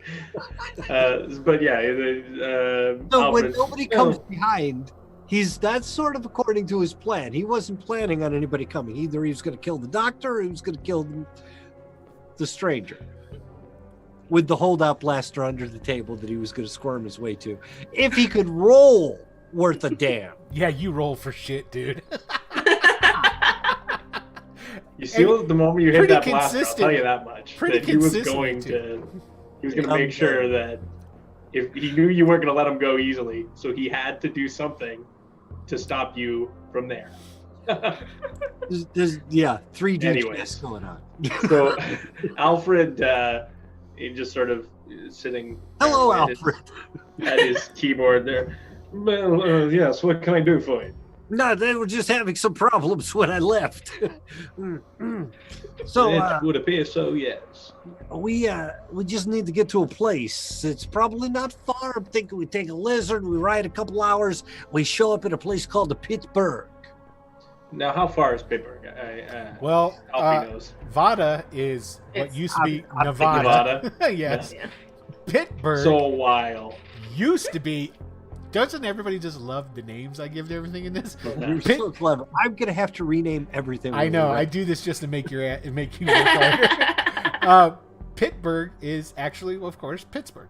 So there you go. That's how far away it is. All right, and so he's got this jet, though, right? Mm-hmm. This sort of. Yep. So you can get them there relatively quick. Yeah, for sure. Matter of hours. Yep. Oh, that'd be great. Yeah. Yes, let me just fire up the jet. I'll have you there in no time. Yes. Yes. Good news. Now, normally how this would work is if you're not going to give them riding lizards, or if you're not going to give them hover bikes, the transportation, like on your personal space jet, which can't go in space, you would give them a one round trip. Round trip if they wanted. So okay. Yeah. And I'm assuming also that it was communicated to Alfred from on high that these are maybe to be treated a little better, considering that thousands of credits that exchanged hands. Alfred gets a message about how well they're supposed to be treated. Right. Okay. You follow me? I shoot Alfred. No, I'm just kidding. Okay. Oh, that brings up a question. What equipment did we arrive with? Nothing. Well, right, we have Corax has got a holdout blaster. You left your holdout blaster behind. I wasn't sure if I was going to be able to take it anyway, to be honest with you. Actually, yeah, they can. This is how they smuggle goods in. They take it, they teleport it, and it just makes more. Well, hey, Alfred, I'm super scared on this new and strange world where it seems very hostile. I feel like I need some personal protection. Is there something that goes to shoot? Of course, that's part of the package. Of course, follow me. Yes, and he walks back in, and he puts on a fedora on his robot head and a scarf, and he picks up an empty teacup. And he, follow me. And Did my pants come with me? Yes, yeah. Okay. And so he leads you inside, and the inside of this place looks like a general store. It's got all kinds of stuff in there. For credits, you mean? No, this is all part of the. This is all part of the trip. Good. Now, as far as certain things will cost more, like the package includes one firearm, but That's fine. which is nothing more than a blaster pistol, not a holdout, not a heavy, but a blaster pistol. That's fine. What do I care, right? Yeah. You could have had 8,000 credits to spend here, but you kind of left that behind. No, instead I I got think it ended up being worth it. He got an army of mad scientists. Exactly. So we're gonna leave that part of it behind, and we're gonna shift back again to the bowels of the Blue Bolt asteroid and our Corax and Calcuto doubles. So I didn't know what was going to pop up in the third book, but now I've got a pretty good idea. Okay, so what's going on with Corax, who just like muscled her way out of this thing, and then Dr. McCoy comes in, and then another Dr. McCoy comes in, and then another Dr. McCoy comes in. You get the meaning. So there's 7 Dr. McCoys and 12 of these slugs in there. It's a lot. It's a lot of people in this space. Yeah. And Dr. McCoy, when they comes in, the one Dr. McCoy comes in and he undoes the restraints on Calcuto to let you up. I'm so happy you remember our deals. You're a good man. You are all of you, the same good man. Yes, very good. You, my dear friend, you paid to make sure. And then he turns, and as he turns, all of the other Dr. McCoys are turning their blaster rifles towards Corax. Unfortunately, you, Missy, you didn't pay. Okay. Well, it's some mess you're going to have to clean up there. I'm just going to walk off in this little direction. Oh, wait a minute. You said don't kill you. You didn't say anything about letting you go, my friend. Come on now. You don't have to be that way. I mean, I've been a good Well, guy. here's the thing. I don't think you're the type that I can trust to be able to walk about Blue Bolt after having seen my laboratory. What are you talking about? I'm very quiet. I don't tell nobody my Yes, secret. you'll be incredibly guarantee- quiet when we stuff you into a shipping container and make sure you go to another location outside of Blue Bolt. And I'm not an unreasonable man. He holds out and he's handing you back your credit stick. And you take it and you look at it really quick, and you notice that 5,000 credits are gone. I've got 3,029 credits left. 3,029 credits left on there, and he goes, Now, I consider our business concluded. It was good doing business with you, by the way. And don't forget, if you ever have a teleportation need or a cloning need, come back and see Dr. McCoy. Oh, By the way, you need this sedative. And he like stand. And as Calcuto falls down onto the floor, rolls a little bit, everything fades to black. And that's where we're going to end the episode.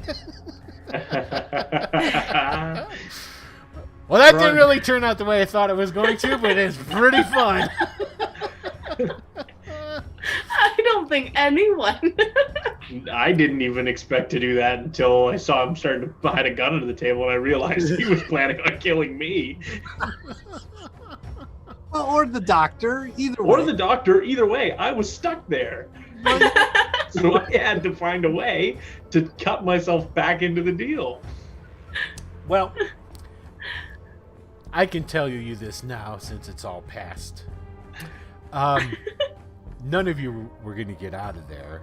The only reason Calcuto got out was because he paid him. And there's one thing that Dr. McCoy is a businessman, and he respects the deal. And with him having done that, he's like, great.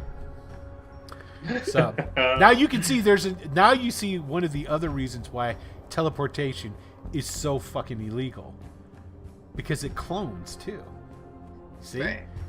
I wanted to sing Alice in Chains' "Man in the Box" as I was going out. And I forgot. All right, man, that was good stuff. That is good stuff, man. That was a barn burner. That was fun. Yeah, that was pretty good. That was pretty good. And here, hold on. To now we don't need the creepy in the doctor's music going on anymore. What we can use is a little bit of, yeah, baby, give me the synth. Yeah. This is strictly for me, no other reason. All right, everybody. Hey, I hope everybody out there enjoyed the show. I hope you had a great time. I know I did. And you know what? I got to say, Rigger, Alter Carbon ripped off their ideas from all the other previous sci-fi that's out there. Nothing from Altered Carbon is original. It's just really well done. So I stand on his shoulders and he stands on the other shoulders, so to speak. You know what I'm saying? So there you go. So, all right. So, Grace, why don't you go ahead and sign off there? I'm Grace, and I played Korax tonight, and yeah, apparently she's not the only one who can kill herself. So, right? 7 doctors can. Yeah, and sorry to not give you guys the role playing of that, but you know, it's an inevitable thing. So, right. And as opposed to having a 5-hour show of a bunch of die rolls. Yeah. To the death. To the death. Especially a system like this where getting shot by 7 people is pretty much getting shot is pretty much no joke. Yeah. Especially when you up the types of blasters that you're using. So, all right, Dylan, go ahead and sign off, man. All right, I've been playing Stranger and Alfred and Alejandro this week. Right? Well, I thought it was quite apropos that the Stranger managed to say this wasn't the first body he's been in, and it probably wouldn't be the last. I don't think I even talked to you about that, Will, but the idea that this guy's maybe gone through a few of these meat sacks. So I thought that it was quite apropos that he went out the way he did. Don't forget too, because he held up your digital stack. Right. So you're still there. You just, like you said. That's All right. Still there. But yeah, And that last- was fun. It was a good, great session tonight. Last but not least, Tony. If only you hadn't seen the blaster stealthy thingy, me kicking the blaster under the I table. know, but aren't you glad I did for the story? we got our standoff one way or another. Damn, everything was going so good for Calcuto tonight. Anyway, I'm Tony, Uncle Tony. You find me on YouTube and Twitter and whatever the fuck. I don't care. Excellent. And with that having been said, don't forget every Tuesday at 9 p.m. Eastern Time, we have Living Greyhawk here. Yes. Every Wednesday. We're going to have another Return to Sector 1 next week. Same time, same bat channel. That's going to be the final episode. of this installment of the Sector 1 trilogy. The following week, what's going to be happening, Tony? Some vampire. How about a chapter 2 on the Vampire Chronicle that we had started a while back? You catch up on it if you haven't seen it yet, because that was a pretty damn good run of, I forget how many episodes, 12? I think there was 12 episodes altogether. You can find those episodes on YouTube. Just go to Wicked Studios LLC, and you can find all the episodes there. I think I also have them reprinted over at my YouTube channel. Do you have them in there? Go ahead and just give a shout out for your YouTube. Yeah, Uncle Tony. Just YouTube/Uncle Tony, one word. I'm all there. There you go. Reaction videos and stuff. But we'll come back with chapter 2 of that vampire story, and I think it'll be a lot of fun. It's some twists and turns. And I will be playing in that as well. And I will be taking a brief break while you guys play Vampire, but Wes will be here. That's right. If you guys haven't Wes seen and the Storm. first... Wes and Storm will be on. And Storm, yeah. Reprising their rules. Yep. So that'll be nice to have some fresh blood on the Wednesday night. I will be back for our next campaign when we... well, I don't know if you said what we were doing yet, but when we come back for another campaign with this group or some modification of this group, I will be there. So. I'm still too bummed. It's still too bummed. I would love them to be scrawny. Yeah. Oh, you talking about the? Anyway. Yeah. Yes. When we do, there's a superhero game in our future. Is what he's talking. I wasn't gonna say nothing. No, that's all right. We can say superhero, but that's all we can say. Okay. So that's all we can say. And and then don't forget also on Friday nights 9 p.m. we're still doing the Dragonlance Dragonlance Chronicles. We're on the second module in the series. We're redoing all of the old series of modules but updated to 5th edition. So with that having been said, thank you everybody for tuning in and watching this episode. I had a freaking blast with this one. I hope you did too, and we will see you all again soon. Peace out. Have a good one. That's what the GM says.